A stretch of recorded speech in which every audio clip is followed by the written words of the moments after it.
ni Pangulo Aquino na may sapat na tauhan ang pag-asa upang magbigay ng tamang lagay ng panahon sa publiko.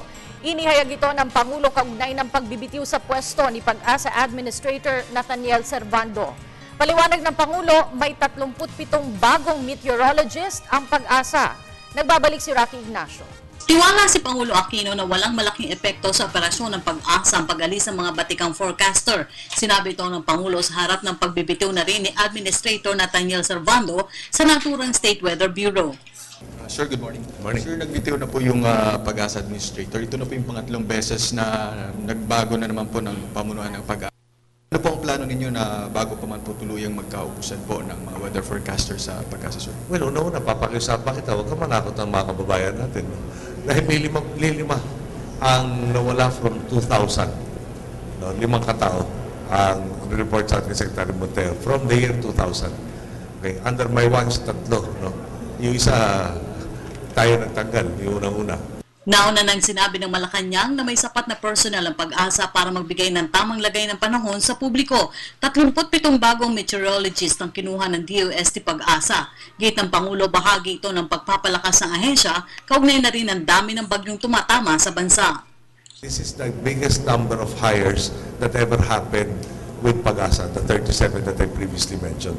So, when we started out, sabi ko, we are visited by 20 typhoons a year.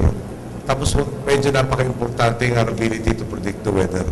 No, pati na yung planning, lalo na may challenge ka pa ng global climate change.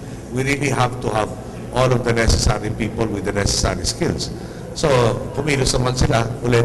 Dati walang college program, ngayon may college programs na. In addition to the 37, I understand there are 10 initial students for these colleges in these specific courses, in BS program. And the still continues.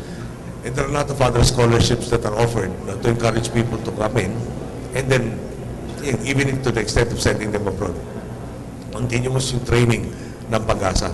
So, umalis yung 5, bumalit 37, may 10 nakahintay pa, huwag naman natin siguro sabihin sa taong bayan na mawawalan tayo ng dunod para alamin ang mangyayari sa kalagayan ng panahon. Umalis umano ang ilang forecaster sa Pag-asa para sa mas magandang oportunidad, pero gate ng Pangulo, hindi naman humihinto ang gobyerno na ipagkaloob ang kailangang benepisyo, hindi lamang sa Pag-asa kundi sa lahat ng tanggapan ng pamahalaan.